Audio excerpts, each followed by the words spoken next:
मेरी आवाज जहां तक पहुंच रही है, मैं सबसे पहले महाराष्ट्र की इस महान भूमि को डॉक्टर बाबा साहब भीमराव अंबेडकर, छत्रपति शिवाजी महाराज, साहूजी महाराज, अन्ना भाऊ साठे, गाडगे महाराज, संत तुकाराम, आंदोलनों और क्रांतियों की भूमि सावित्रीबाई फूले की इस भूमि को नमन करता हूं, आपको प्रणाम करता हूं।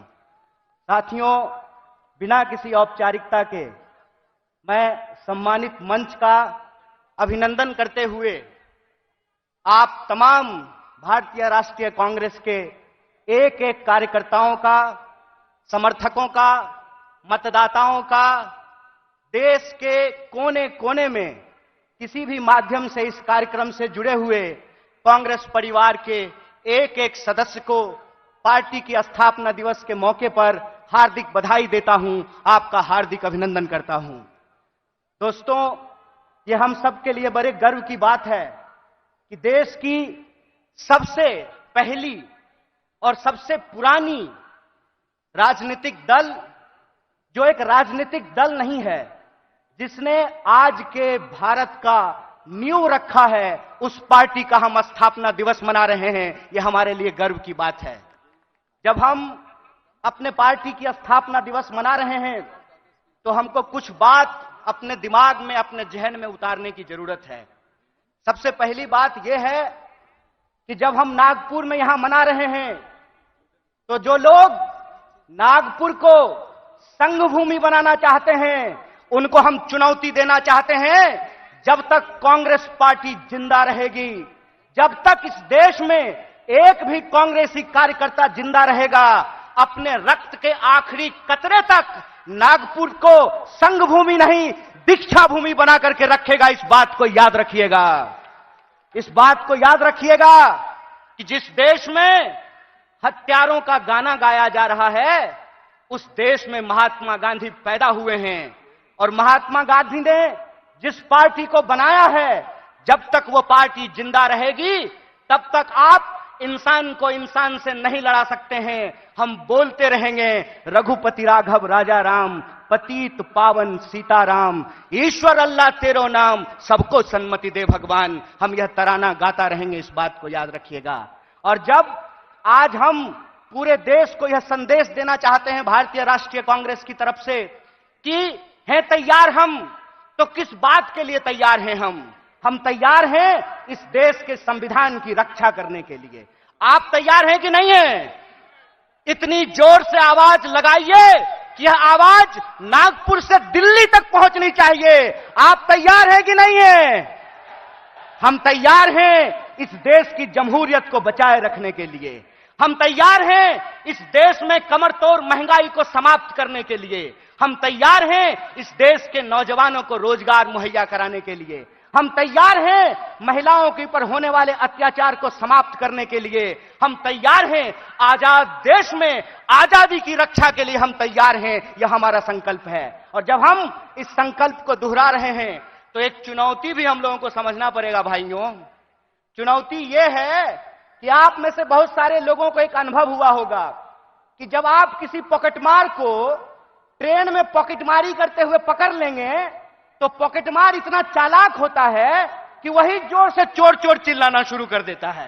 बोलिए, होता है कि नहीं होता है? आज हमारे साथ इस देश की सबसे पुरानी पार्टी, इस देश को आजादी दिलाने वाली पार्टी, महात्मा गांधी की पार्टी, पंडित जवाहरलाल नेहरू, सुभाष चंद्र बोस, मौलाना अबुल कलाम आजाद, सरदार वल्लभ भाई पटेल, एनी बेसेंट, सरोजिनी नायडू की पार्टी के साथ भी यही हो रहा है कि हमने चोर को चोरी करते हुए फिर से पकड़ लिया है। हमने इनको अंग्रेजों के साथ चाय पर चर्चा करते हुए देखा था, तो जो चाय बेचने की बात करते थे, हमने उनको देश बेचते हुए रंगे हाथ पकड़ लिया है।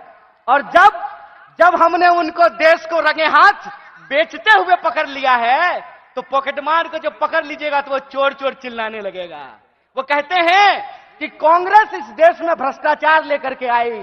एक सवाल हम पूछना चाहते हैं, आज आप कांग्रेस के नेताओं के घर पे ईडी भेजते हैं।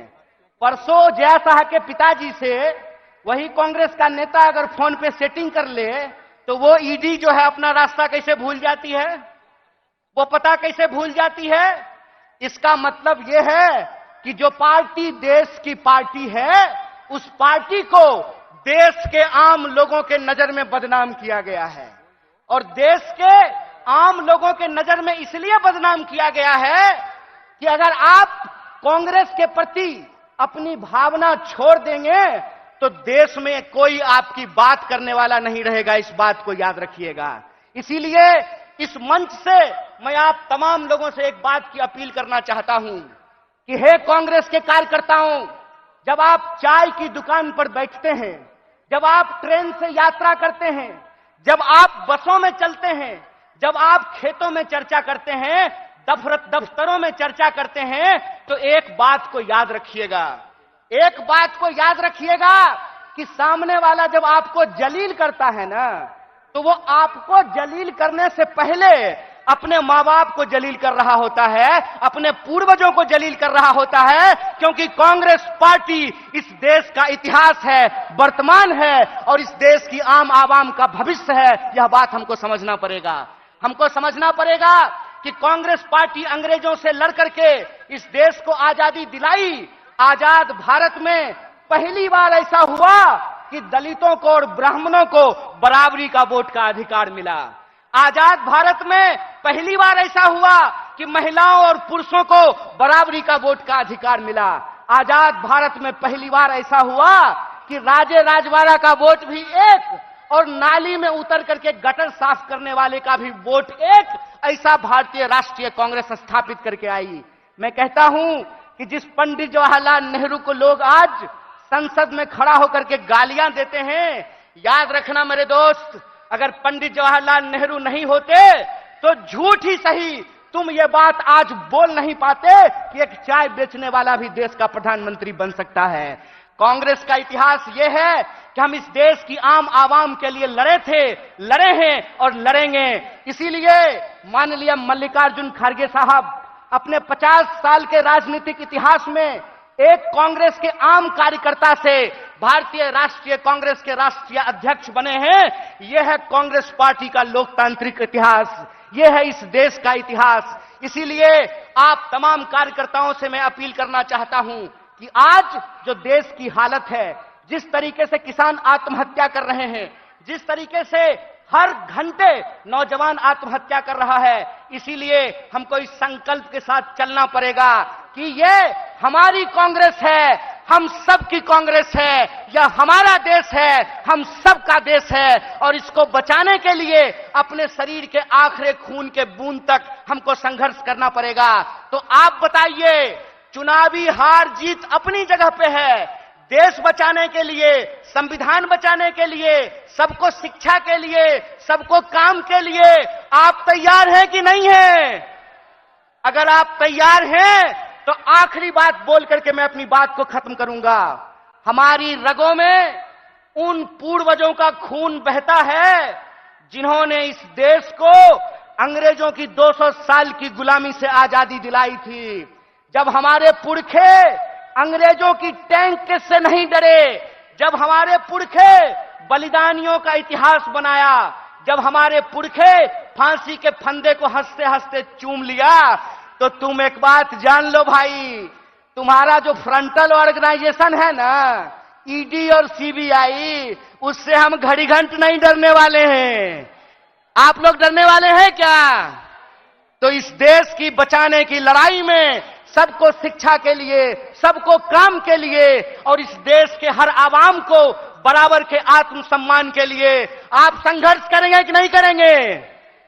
अगर हम पूरी तरह से संघर्ष करेंगे तो आखिरी अपील के साथ, आखिरी बात के साथ अपनी बात खत्म करता हूं कि कहते हैं कि कैसे आकाश में सुराख नहीं हो सकता, एक पत्थर तो तबीयत से उछालो यारो।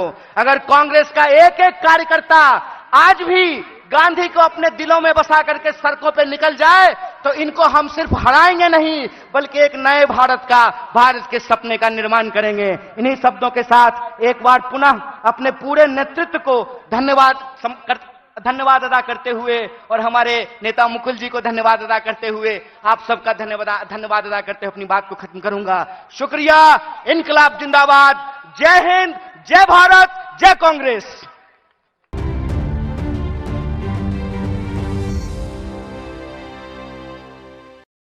आशा है ये कार्यक्रम आपको पसंद आया होगा। इस वीडियो को ज्यादा से ज्यादा शेयर करें, लाइक करें और कमेंट करके बताएं आपकी राय क्या है। और अगर आपने हमारा यूट्यूब चैनल अभी तक सब्सक्राइब नहीं किया है तो तुरंत इसको सब्सक्राइब कर लीजिए और बेल आइकन भी दबा दीजिएगा ताकि अगली जब वीडियो अपलोड हो तो आपके पास इसका नोटिफिकेशन पहुंच सके। और अगर आपने हमारा फेसबुक पेज फॉलो नहीं किया है, फेसबुक पेज को भी फॉलो करें। धन्यवाद।